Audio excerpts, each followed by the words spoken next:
Assalamualaikum warahmatullahi wabarakatuh. Perkenalkan, nama saya Dinda Fadila Maulani dari kelas 4 di PKI dengan NPM 2210631111 Pamekasan. Di sini saya ingin menyampaikan tentang kepemimpinan perempuan dalam perspektif hadis. Mungkin banyak sekali kontroversi atau konflik yang sedang diperbincangkan saat ini oleh masyarakat. Seperti contoh, apakah perempuan boleh menjadi pemimpin? Apakah seorang perempuan layak menjadi pemimpin di suatu negara? Seperti itu. Pasti banyak sekali konflik-konflik tersebut di tengah-tengah masyarakat. Tapi menurut pendapat saya, mau wanita ataupun laki-laki, mereka berdua berhak atas hak dan kewajibannya. Karena di mata Allah Subhanahu wa taala, laki-laki dan perempuan sama-sama setara di mata Allah Subhanahu wa taala. Itu menurut pendapat saya.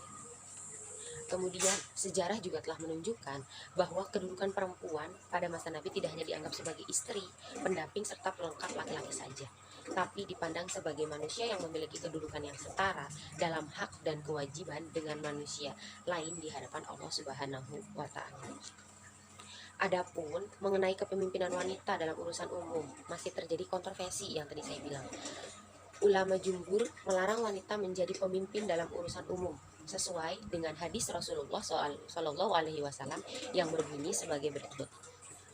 Hadasana Usmanul Haisami, hadasana Aufum al Hasani an Nabi Bakro kola lakot nafa anillahu bikalimatin ayamal jamali lama balawo Nabi Sallallahu Alaihi Wasallam an fari sama lakum nata kisro kolalan yufliha kaumun walau amrohum ro'atan. Hadis riwayat Bukhari, yang artinya tidak sukses satu kaum atau masyarakat yang menyerahkan urusannya kepada wanita. Hadis riwayat Al-Bukhari. Itu mungkin sedikit hadis yang menyatakan bahwa perempuan tidak diperbolehkan menjadi pemimpin. Lanjut yaitu syarah atau penjelasan tentang hadis tersebut, yaitu tetapi di lain pihak ada yang membolehkan wanita menjadi pemimpin di luar rumah tangganya, karena Al-Quran memberi isyarat bahwa wanita pun bisa menjadi pemimpin, bukan hanya laki-laki. Al-Hatabi menyatakan bahwa hadis ini mengisyaratkan bahwa perempuan tidak diperbolehkan menjadi seorang pemimpin atau seorang hakim. Ini sebagai konsekuensi ia tidak bisa menikahkan dirinya sebagaimana ia tidak bisa menikahkan perempuan lain. Mungkin itu adalah syarah atau penjelasan dari hadis yang tadi saya bacakan. Kemudian Al-Qurtubi dalam menafsirkan ayat tersebut cenderung melihat aktivitas laki-laki sebagai pencari nafkah, laki-laki menjadi penguasa dan juga tentara. Pendapat Al-Qurtubi diikuti oleh para mufasir lainnya. Namun di kalangan mufasir melihat ayat tersebut tidak harus dipahami seperti itu. Jadi maksudnya menurut mufasir itu hadis tersebut tidak harus dipahami bahwa wanita itu tidak diperbolehkan menjadi seorang pemimpin. Apalagi ayat hadis tersebut yang tadi saya bacakan berkaitan dengan persoalan rumah tangga. Kenapa seperti itu? Kenapa mufasir melarang kita untuk memahami ayat hadis tersebut secara lebih lanjut? Karena alasan yang pertama yaitu ada di Quran Surat An-Nisa ayat 34 yang artinya kaum laki-laki itu adalah pemimpin bagi kaum wanita. Oleh karena Allah telah melebihkan sebagian mereka atas sebagian yang lain, dan karena mereka telah menafkahkan sebagian dari harta mereka, sebab itu maka wanita yang soleh, ia yang taat kepada Allah, lagi memelihara diri ketika suaminya tidak ada. Oleh karena Allah telah memelihara mereka yang kamu khawatirkan nuyuznya, maka nasihatilah mereka dan pisahkanlah mereka di tempat tidur mereka dan pukullah mereka. Kemudian jika mereka mentaatimu, maka janganlah kamu mencari-cari jalan untuk menyusahkannya. Sesungguhnya Allah Maha Tinggi lagi Maha Besar.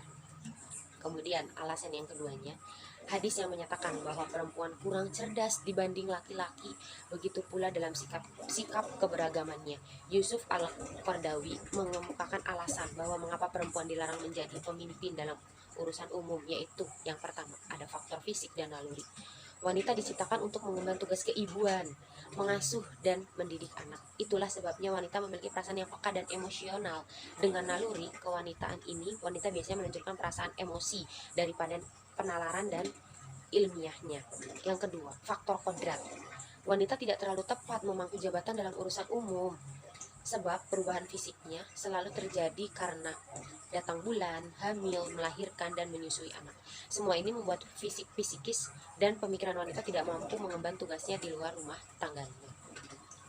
Itu mungkin penjelasan atau syarah dari hadis yang tadi saya sampaikan. Kemudian, adapun ulama yang membolehkan wanita menjadi pemimpin di luar rumah tangganya.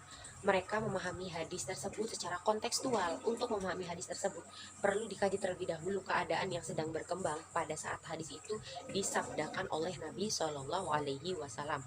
Pada waktu itu, derajat kaum wanita dalam masyarakat berada di bawah derajat kaum laki-laki. Wanita sama sekali tidak dipercaya untuk ikut serta mengurus kepentingan masyarakat umum, terlebih-lebih dalam masalah kenegaraan. Hanya laki-laki lah yang dianggap mampu mengurus kepentingan masyarakat dan negara. Keadaan seperti itu tidak hanya terjadi di Persia saja, tetapi juga di Jazirah Arab dan lain-lain. Islam datang mengubah nasib kaum wanita. Mereka diberi berbagai hak, kehormatan, dan sebagai makhluk yang bertanggung jawab kepada Allah Subhanahu wa Ta'ala, baik terhadap dirinya, keluarga, dan masyarakat maupun negara. Al-Quran juga memberi peluang yang sama kepada kaum wanita dan kaum laki-laki untuk melakukan berbagai kebijakan sebagaimana firman Allah dalam Quran surat Al-Ahzab ayat 35 yang artinya, sesungguhnya laki-laki dan perempuan yang muslim, laki-laki dan perempuan yang mukmin, laki-laki dan perempuan yang tetap dalam ketaatannya, laki-laki dan perempuan yang benar, laki-laki dan perempuan yang sabar, laki-laki dan perempuan yang khusyuk, laki-laki dan perempuan yang bersedekah, laki-laki dan perempuan yang berpuasa, laki-laki dan perempuan yang memelihara kehormatannya, laki-laki dan perempuan yang banyak menyebut nama Allah, telah menyediakan untuk mereka ampunan dan pahala yang besar. Kemudian Mahmud Saltut menjelaskan bahwa tabiat kemanusiaan antara laki-laki dengan perempuan hampir sama. Allah Subhanahu wa Ta'ala telah menganugerahkan kepada perempuan sebagaimana menganugerahkan kepada lelaki. Kepada mereka berdua dianugerahkan Tuhan potensi dan kemampuan untuk memikul tanggung jawab dan menjadikan kedua jenis ini dapat melaksanakan aktivitas-aktivitas baik yang bersifat umum maupun yang bersifat khusus. Karena itu syariat pun meletakkan keduanya dalam satu kerangka yang sama. Dalam sejarah Islam, banyak perempuan Islam yang tampil sebagai pemimpin, seperti Aisyah radhiyallahu anhu, istri Nabi Shallallahu Alaihi Wasallam, diakui sebagai seorang mufti, bahkan kedudukannya sebagai panglima perang unta. Kemudian ada Al-Sifa, seorang perempuan yang pandai menulis, ditugaskan oleh Khalifah Umar ibnu Khattab sebagai petugas yang menangani pasar kota Madinah. Di dalam Al-Quran juga disebutkan tentang seorang ratu di zaman Nabi Sulaiman alaihissalam, yaitu Ratu Balqis, yang memimpin rakyatnya dengan baik, penuh hikmah dan keadilan. Hikmah bahwa hadis diriwayatkan oleh Bukhari, Al-Tirmizi, dan Al-Nasai mengenai kepemimpinan wanita secara umum. Selanjutnya ada hikmah yang bisa kita petik dari apa yang telah saya sampaikan, yaitu bahwa hadis yang diriwayatkan oleh Al-Bukhari dan Al-Tirmizi dan Al-Nasai mengenai kepemimpinan wanita secara umum adalah sahih lizatih. Sanadnya memenuhi faedah kesohihan sanad hadis, yaitu bersambung sanadnya, periwayatnya bersifat sikoh serta terhindar dari yuzuz dan ilah. Demikian pula dengan matannya, memenuhi faedah kesohihan matan hadis, yakni terhindar dari suzuz dan ilat. Secara tekstual, hadis tersebut sebagai larangan bagi wanita menjadi pemimpin dalam urusan umum. Oleh karena itu, jumhur ulama secara tegas menyatakan bahwa kepemimpinan wanita dalam urusan umum dilarang. Secara kontekstual, hadis tersebut dapat dipahami bahwa Islam tidak melarang wanita untuk menduduki suatu jabatan atau menjadi pemimpin dalam urusan umum, bahkan menjadi kepala negara dengan syarat sanggup melaksanakan tugas tersebut. Oleh karena itu, hadis tersebut harus dipahami secara kontekstual, sebab kandungan petunjuknya bersifat temporer. Jadi hikmah yang kita bisa ambil yaitu jangan menganggap satu hadis itu benar, tapi kita harus mencari-cari lagi hadis lainnya. Apakah hadis tersebut sahih, sanad dan matannya, seperti itu. Seperti yang dibilang oleh Al-Qurtubi, jangan memahami hadis tersebut lebih lanjut, karena Tidak semua hadis itu menyatakan bahwa benar, karena banyak ulama dan sebagian ulama yang menentang akan hal tersebut, seperti ulama-ulama lainnya yang memperbolehkan wanita menjadi seorang pemimpin di suatu negara.